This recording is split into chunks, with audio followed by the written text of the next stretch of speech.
Eu não sabia que meu único filho ia se casar por ele. Descobri pela mulher que ele escolheu para ocupar o meu lugar. Ela apareceu na minha porta com um bolo nas mãos e culpa nos olhos, e disse a frase como quem pede desculpa por respirar: "A senhora já sabe do casamento, né?" Eu sorri. Sorri porque mães aprendem cedo a sorrir quando o coração não entende. Só depois que a porta fechou é que percebi, eu não sabia de nada. Nem do casamento. Nem do quanto eu já tinha sido deixada para trás. Passei a vida inteira acreditando que amor de mãe era uma casa segura, um lugar para sempre. Criei meu filho sozinha, lavei suas roupas, cuidei de suas febres, engoli meus próprios sonhos para que ele pudesse sonhar. E, mesmo assim, em algum momento que eu não vi, virei um incômodo. Não fui briga. Não fui escândalo. Fui só, retirada. Como um móvel antigo que não combina com a decoração nova.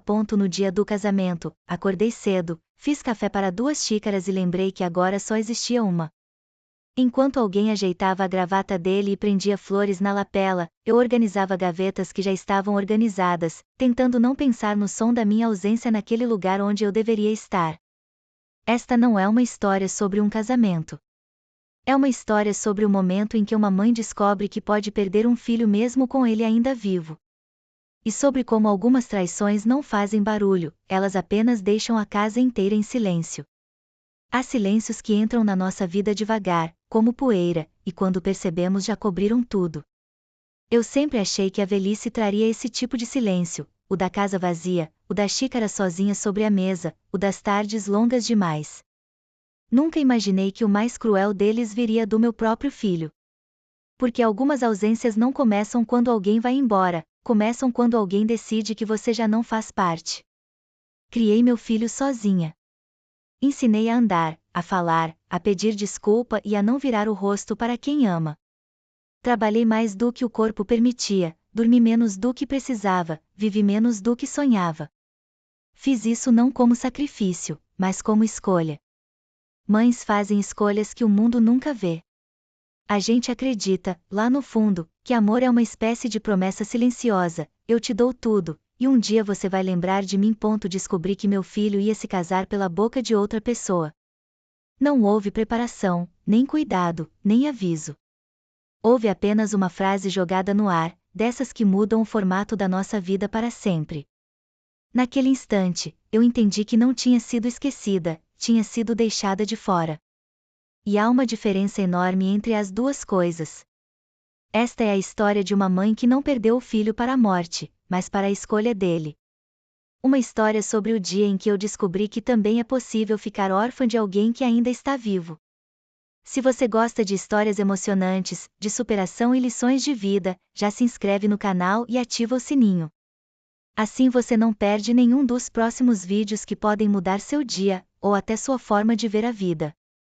Eu sempre acreditei que a vida ia me ensinar a perder aos poucos, como quem aprende a andar na areia fofa. Primeiro os passos ficam mais curtos, depois o fôlego, depois os nomes das coisas. Nunca imaginei que ela fosse me ensinar a perder de uma vez, como uma porta batendo na cara. Conheci minha nora antes de saber que ela era minha nora. Ela veio trazer uns documentos que meu filho tinha esquecido aqui em casa, numa tarde quente demais para visitas, e entrou com aquele jeito educado de quem pede licença até para respirar. Ofereci água, café, bolo. Ela aceitou tudo, como se quisesse ficar. Falamos de banalidades, do calor, do trânsito, do preço das coisas. Em nenhum momento ela disse o motivo real da visita. Só quando se levantou, com a bolsa já no ombro, e a mão tremendo de leve, é que soltou, quase como quem pede desculpa por existir: a senhora já sabe do casamento, né? Eu sorri. Sorri porque mães aprendem cedo a sorrir quando não entendem. Disse que sim, claro, que sabia. Ela me olhou com um alívio estranho, como quem tira um peso do peito, e foi embora. Só quando a porta fechou é que eu entendi que eu tinha acabado de mentir para nós duas. Fiquei parada no meio da sala, segurando o pano de prato como se fosse uma âncora. A palavra casamento ecoava na minha cabeça como um sino rachado. Eu não sabia. Não fazia ideia. Meu único filho ia se casar, e eu estava sabendo pela boca de uma quase estranha. Sentei devagar, com medo de que as pernas desistissem antes de mim. Olhei em volta, para a casa onde ele tinha aprendido a andar, onde tinha quebrado copos, onde tinha chorado por amores pequenos e por derrotas que hoje devem parecer ridículas. Tudo ali era testemunha de uma vida inteira que, de repente, parecia não valer nem um telefonema. Liguei para ele. Caiu na caixa postal. Liguei de novo. Nada. Mandei mensagem, coisa que quase nunca faço porque ainda escrevo como quem manda carta. Esperei. Cada minuto parecia maior do que o anterior. Enquanto isso, as lembranças vinham sem pedir licença. Lembrei do dia em que o pai dele foi embora, com uma mala pequena e promessas grandes que não duraram nem a esquina. Lembrei de como eu segurei meu filho no colo naquela noite e prometi que ele nunca mais ia se sentir abandonado. Promessas que a gente faz para crianças achando que o mundo respeita juramentos.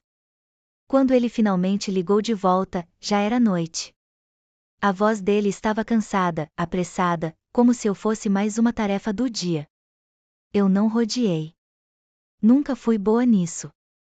Perguntei por que ele não tinha me contado. Houve silêncio do outro lado. Depois ele disse que ainda não era a hora.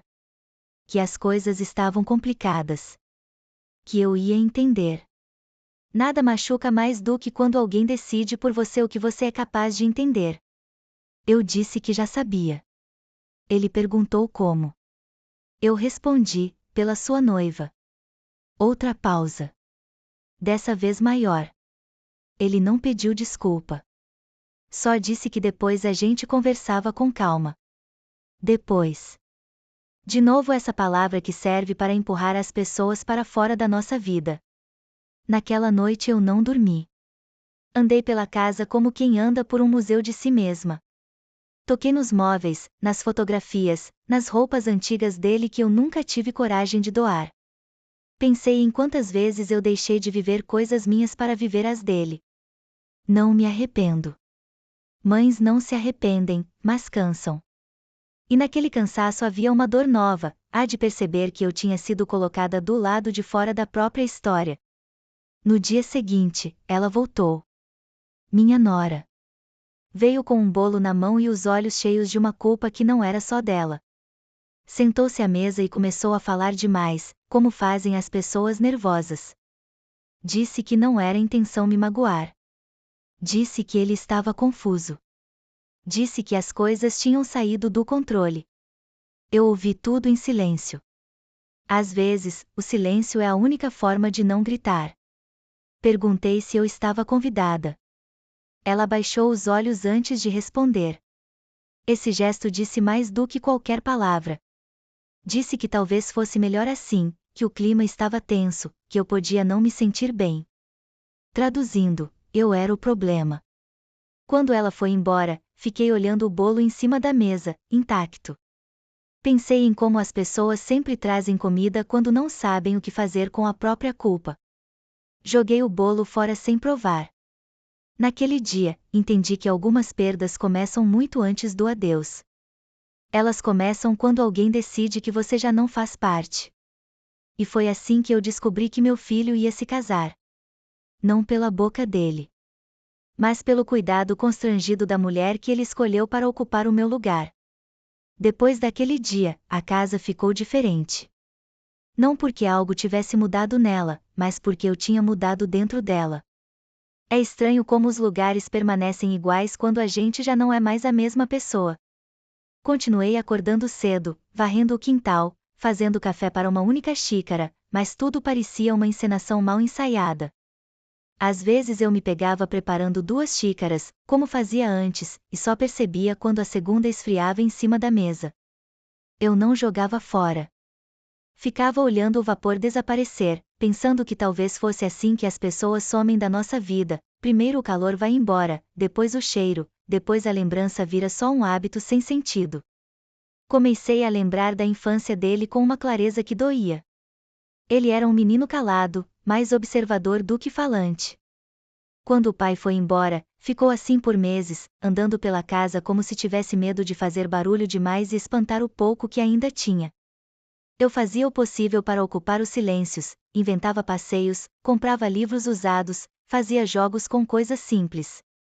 À noite, ele dormia agarrado ao meu braço, como se eu fosse uma tábua no meio do naufrágio. E eu deixava, mesmo quando o braço ficava dormente, porque algumas dores a gente aceita para evitar. Nos fins de semana, eu tentava compensar o tempo que não tive, levava ao parque, ao cinema barato, à praia quando dava.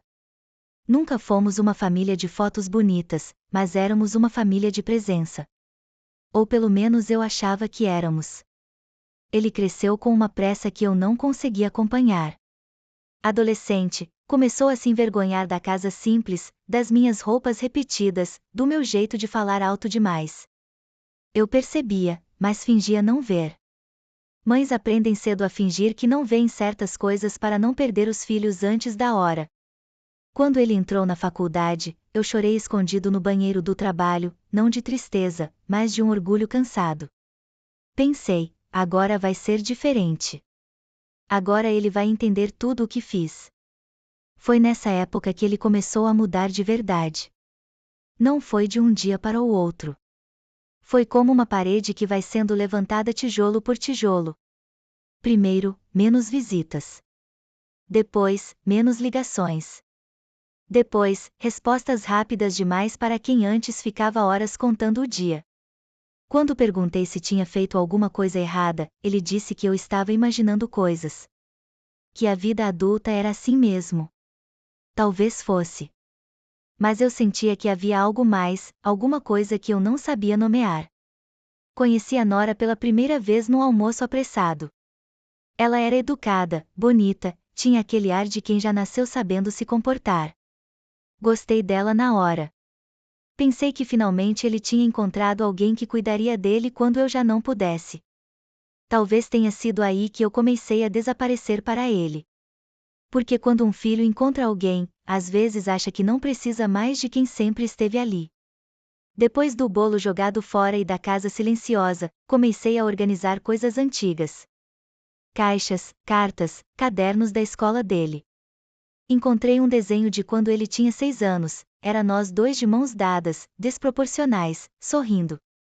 Atrás, com letra torta, estava escrito: Minha mãe é minha casa.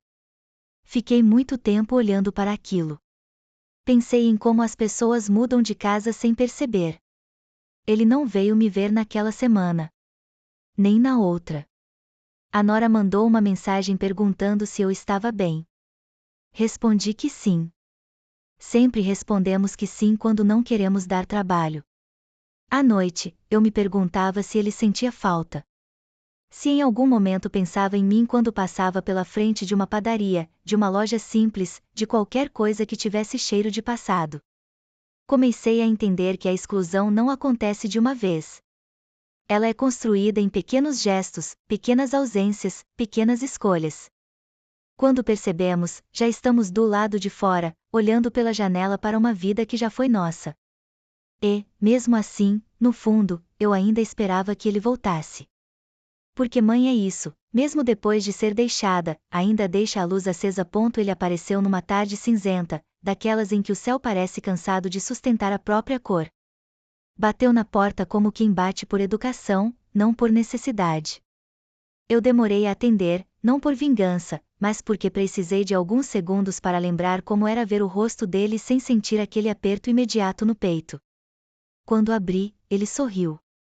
Um sorriso curto, treinado, que não chegava aos olhos. Entrou sem olhar muito em volta, como se a casa tivesse virado um cenário estranho, e sentou-se no mesmo lugar de sempre, mas com uma postura de visita. Falou primeiro de coisas pequenas.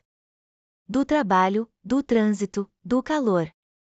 Eu ouvi, respondendo o mínimo. Às vezes o silêncio cansa mais do que a discussão. Em algum momento, ele parou e disse que a noiva estava muito nervosa com os preparativos. Eu perguntei, com a calma que só existe quando a gente já chorou tudo o que tinha para chorar, e você? Ele deu de ombros. Disse que casamento era assim mesmo. Um monte de coisas para resolver. Eu olhei para ele e pensei em quantas coisas eu tinha resolvido sozinha na vida sem nunca chamar aquilo de fardo. Criei coragem e perguntei, finalmente, aquilo que vinha me corroendo por dentro. Porque eu não tinha sido convidada. Ele suspirou, como se eu estivesse sendo injusta. Disse que eu sempre fui difícil. Que eu era muito emocional. Que eu podia estragar o clima. Ouvir isso foi como levar uma bofetada lenta. Eu, que passei a vida inteira tentando não estragar nada. Eu, que engoli choros, vontades, sonhos, para manter as coisas de pé. Perguntei desde quando eu tinha virado um problema. Ele não respondeu direto. Disse que a noiva tinha medo de conflitos. Que a família dela era diferente. Mais, organizada. Essa palavra ficou ecoando em mim como um julgamento. Perguntei se ele tinha vergonha de mim. Ele disse que não era isso. Quase ninguém nunca diz que é isso, mesmo quando é exatamente isso. Olhou para as próprias mãos e disse que as coisas mudam, que as pessoas mudam, que eu precisava entender. Entender o quê? Que eu tinha sido substituída. Que eu tinha cumprido meu papel e agora era um excesso. Eu quis gritar, mas a voz não saiu. Às vezes, a dignidade é só o nome bonito que a gente dá para o cansaço. Falei da visita da noiva, do bolo, do jeito constrangido dela. Ele pareceu incomodado, não comigo, mas com o fato de eu já saber.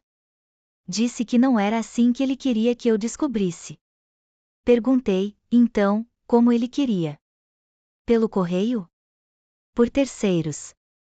Por uma foto na internet? Ele não respondeu. Só disse que agora já estava feito e que não adiantava ficar remoendo. Nesse momento, eu entendi uma coisa terrível, ele já tinha ensaiado esse discurso muitas vezes. Eu não era uma conversa difícil. Eu era só mais uma etapa incômoda de um plano já decidido. Disse que não queria ir ao casamento se não era bem-vinda. Ele pareceu aliviado demais com isso. Disse que talvez fosse melhor assim mesmo. Que depois a gente se encontrava com mais calma. Depois. Sempre depois. Essa palavra que serve para empurrar as pessoas para um lugar onde elas deixam de incomodar.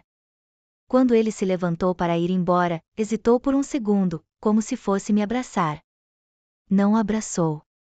Abriu a porta e saiu. Fiquei olhando para o espaço vazio que ele deixou, pensando em como algumas ausências ocupam mais lugar do que qualquer presença. Naquela noite, eu não chorei. Pela primeira vez desde que tudo começou, eu não chorei. Senti uma coisa diferente, mais funda, mais silenciosa, a certeza de que eu tinha perdido meu filho antes mesmo de ele se casar. E, quando a gente perde alguém assim, em vida, não há luto que resolva. No dia do casamento, acordei antes do despertador, como se o corpo soubesse de uma tragédia que não ia acontecer em público. A casa estava quieta demais, aquele tipo de silêncio que não é descanso, é expectativa vazia. Fiz café por hábito e coloquei 2 xícaras na mesa antes de perceber o erro. Não tirei a outra. Fiquei olhando para ela como quem olha para um retrato de alguém que já morreu. Lá fora, o dia estava claro, bonito demais para combinar com o que eu sentia. Pensei que a vida tem esse mau gosto, ela continua mesmo quando a gente para. Tomei banho devagar, escolhi uma roupa simples e limpa, não porque eu fosse a algum lugar, mas porque minha mãe sempre dizia que a gente deve se arrumar mesmo para enfrentar dias ruins. Sentei na sala e fiquei olhando as fotografias. Passei os dedos pelo vidro do porta-retrato onde ele ainda era pequeno e estava sentado no meu colo, segurando um brinquedo barato com um orgulho imenso. Lembrei do dia em que ele disse que ia se casar, quando ainda era criança, e disse também que eu ia sentar na primeira fila.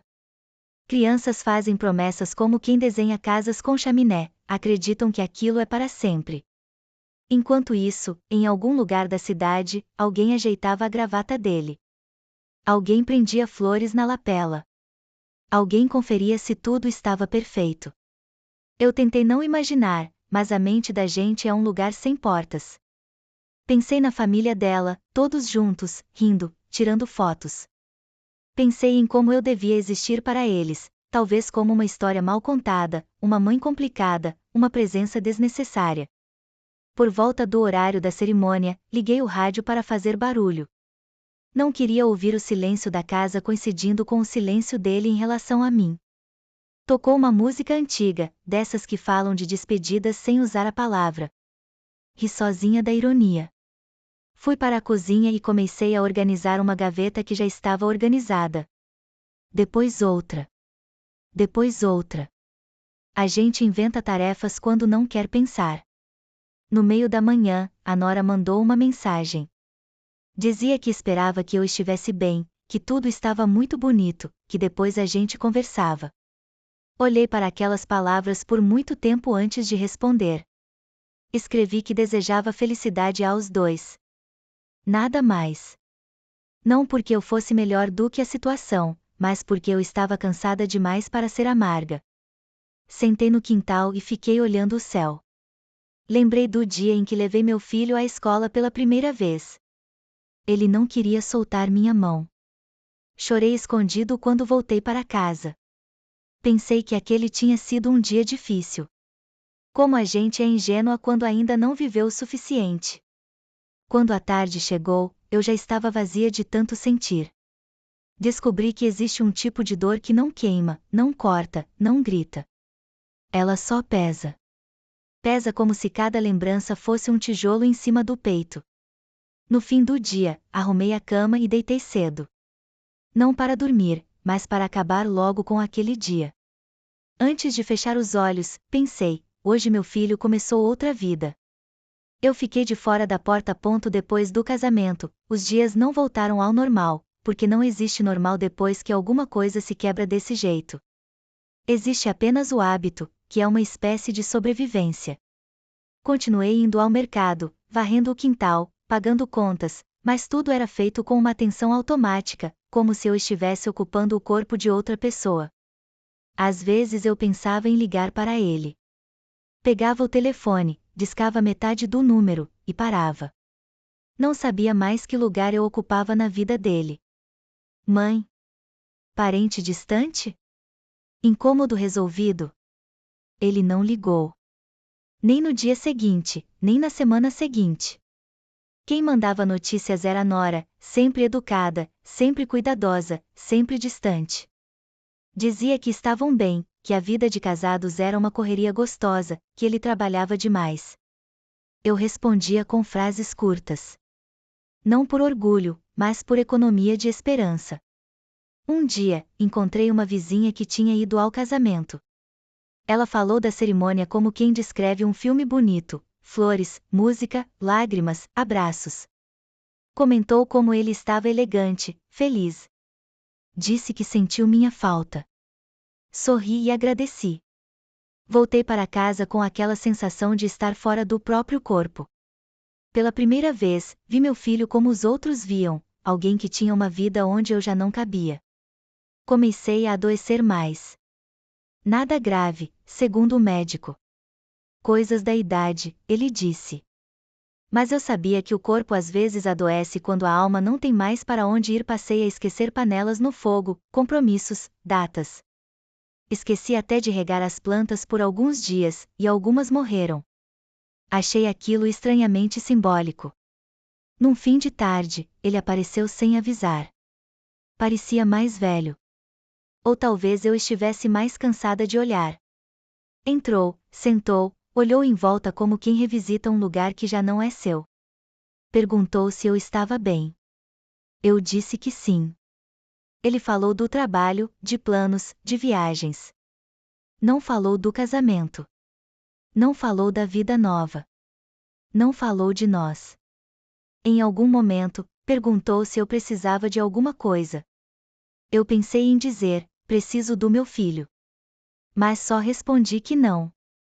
Antes de ir embora, me deu um abraço rápido, duro, desses que são mais gesto do que sentimento. Quando a porta fechou, eu percebi que aquele podia ter sido o último. Naquela noite, escrevi uma carta que nunca enviei. Dizia tudo o que eu nunca disse. Que eu não queria ser prioridade, só não queria ser descartada.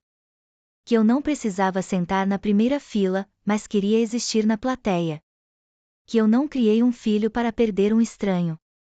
Guardei a carta na gaveta. Algumas palavras não servem para mudar o outro. Servem só para a gente não explodir por dentro.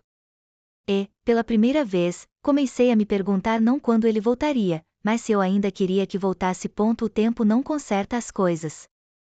Ele só muda o lugar da dor. Foi isso que aprendi nos meses que se seguiram. Continuei vivendo, porque é isso que se faz quando não se sabe mais o que fazer. O corpo insiste. As manhãs insistem. Os dias se empilham uns sobre os outros como pratos que ninguém mais usa. Às vezes a nora mandava uma foto, eles em algum lugar bonito, sorrindo. Eu respondia com um coração ou um que bom. Descobri que a distância também pode ser educada. Um dia, recebi a notícia de que eu ia ser avó. Veio pela mesma boca que me contou do casamento, a dela. Parabéns, ela escreveu. Fiquei sentada muito tempo com o telefone na mão. Pensei em como a vida gosta de fazer círculos estranhos. Um neto. Uma nova chance de tudo ser diferente. Ou talvez só mais uma prova de que eu já não fazia parte do centro das coisas. Ele veio me contar pessoalmente dessa vez. Falou com cuidado, como quem pisa em vidro. Disse que queria que eu fizesse parte da vida da criança. Eu olhei para ele e vi o menino que segurava minha mão com medo do mundo. E vi também o homem que me deixou do lado de fora da própria história. As duas imagens não se encaixavam mais. Disse que eu aceitaria, sim. Que eu amaria aquele neto como amei a ele. Mas disse também, com uma calma que me surpreendeu, que eu não ia mais esperar. Nem visitas, nem ligações, nem promessas. A gente só sofre enquanto espera. Ele chorou. Talvez tarde demais. Talvez não. Não importa. Algumas coisas não voltam a ser como eram, mesmo quando ainda existe amor. Hoje, a casa continua a mesma, mas eu não. Aprendi a fazer café só para uma xícara. Aprendi a não guardar roupas que ninguém mais vai usar. Aprendi que ser mãe é dar tudo e aceitar que, às vezes, isso não é suficiente para garantir lugar nenhum. Eu não odeio meu filho. Mas também não vivo mais em função dele. E isso, de algum jeito estranho, é a minha forma de sobrevivência. Porque há perdas que não se superam. Só se aprende a caminhar com elas.